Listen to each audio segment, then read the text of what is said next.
Netflix, the service that you're probably piggybacking off of, has yet another show for people to binge watch, and according to the creators, is life-changing. Because I guess people need a show in order to teach them to be nice to other people. And I know that a lot of people are loving the show. For me personally, I thought it was decent for the teen drama that it was meant to be, but I also know that a lot of die-hard fans are going to ignore it. But there are flaws in the show, and it's not perfect. And thus, I want to be the one to bring balance to the world and pretty much break down the 13 reasons why it fails. Or sucks, or whatever other word titles are supposed to have at this point. So, kicking it off at number 1 is all of the melodrama.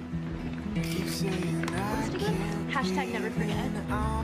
I knew the acting was going to be like CW levels, but damn, I did not think that they would just straight up disrespect all teenagers of the world and think that they were idiots. And number 2 is all of the flashbacks that made season 6 of Lost make more sense. I'm talking about, it wasn't that it was confusing, but it was so inconsistent to the point that you had all of the titles of the episodes be named after tapes, and I guess that just ended up being some random suggestion or cool concept, because that ended up leading to number 3, which was the makeup in the flashbacks, where they literally had your main character not know how to play Paperboy, get into an accident. They pretty much just Harry Potter his forehead, and that was supposed to be your way of telling the present and the past. I just wish they would have tried a bit more on the effects and not have bought them from the Halloween store. Also, for fans who keep gushing over the fact that, oh, in the past scenes when Hannah was there, they're in such warm colors because her presence was there and everyone was full of love, as opposed to the present where it's super cold because she's finally gone and there's no more love. You do know that's just called cinematography.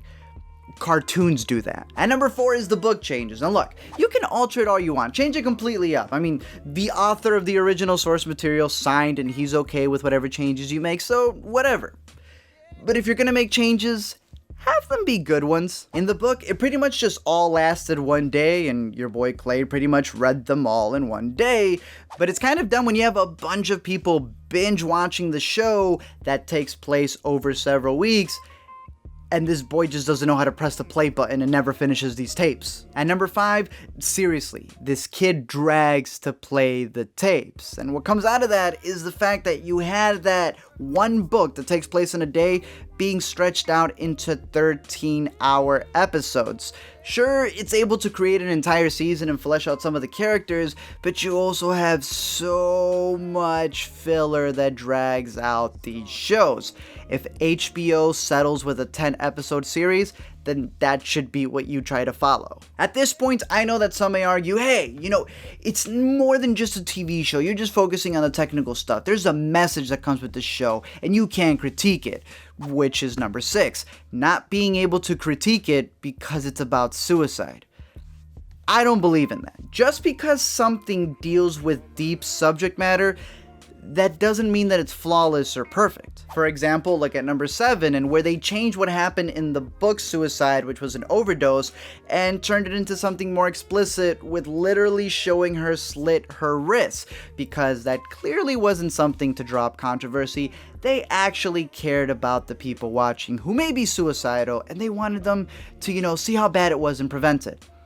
Even though every suicide prevention association tells you explicitly not to do that. So, ignore what I have to say. I would think that they know a bit better. And number 8 is the changes that they made by adding diversity, by adding different races, by adding different sexualities into the characters. And I'm completely okay with that. Do whatever you gotta do to make your target audience wider. But the thing is that there were already characters that had specific storylines that were altered because of this. So really the question that I have with this is it okay if it's forcing diversity and not creating characters that are really that great? Because one of the questions that I've always had, and it's an honest one, is why do people complain when certain characters get swapped out for others, but they don't keep that same argument when minorities are swapping out for already established characters? It's honestly a real question that I have, because it seems like a very convenient double standard, and this is coming from someone who's Hispanic and a minority himself. Number 9 is rape. That is a really big heavy thing that people don't want to deal with, but this show tries to deal with it, and They deal with it like this. Whoa. Jess, what the fuck? Tell me why you fucking care! Because he fucking raped you! I hate you! 10. With all of these discussions, you would think that they would wrap up everything nicely since they had 13 hours that were expanded on to be able to tell this complete story and flesh characters out. They don't. They literally have so many things that are left open. It's like, this thing isn't even complete.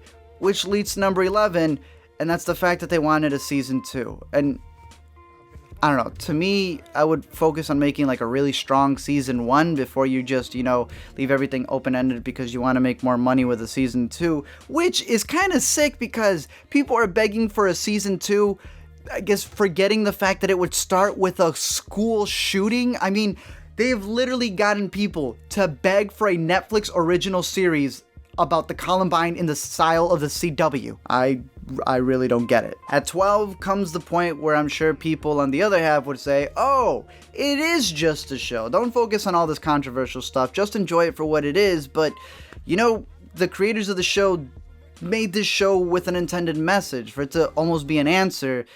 Yet I think the show focuses more on the people who are farther away from suicide and just feel bad about the event, and doesn't really help out those who are suffering with a mental illness. And I honestly wouldn't care what the show does with its story. It is able to tell whatever story, create whatever characters, whether I agree with them or not. It is a person's story that they're creating, and it's all fictional.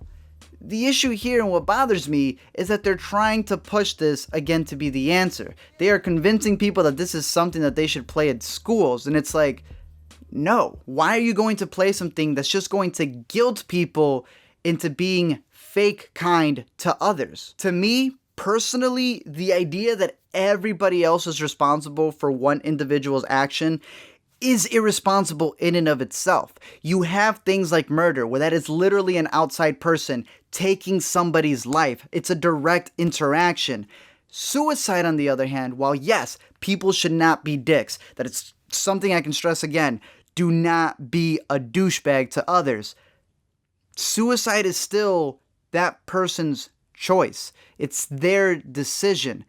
And by blaming everybody else outside of it, who yes, may trigger it, by blaming everybody else, you're taking away that person's responsibility. Just look how they turned Hannah into a puzzle, into this girl who created this game that entertained you. All of you who watched the show, who spent 13 hours binging this series because it entertained you. It's because of the tapes and the way that they intertwined the story that it became this phenomenon, this thing that everybody's watching. And even though she's a fictional character, has given so much attention to the character of Hannah. So I ask again, what part of the show is supposed to stop a suicidal person? It has shown you an explicit death that literally gives you the blueprint of what it's like in case those type of people were scared. It has shown you how much attention you can get if you kill yourself, literally having 13 episodes in an entire series based around that. And worst of all, everyone in the show blames themselves for her death, thus taking all responsibility away from her, saying, you can make that decision, literally just blame it on everybody else. I mean, really, think about that. This girl sent out all of these tapes to create this game, blaming everybody else from beyond the grave, where they receive these tapes and have no way to defend themselves against a dead girl. What's sick is the part where she sent it to people who didn't even really do anything that bad. It gets to a point where she's literally just blaming anyone who just crossed her path. It becomes so petty. Fans of the show themselves have even created a meme about making a tape for someone who disses you or does anything wrong to you in any way, shape, or form. So it literally just makes me think that, yeah, it's a show. You can enjoy it, whatever. But when people start seeing this as an answer to suicide, the idea that you can just blame others, then that really brings up a lot of reasons why it's a problem. Number 13. Jeff really did deserve better.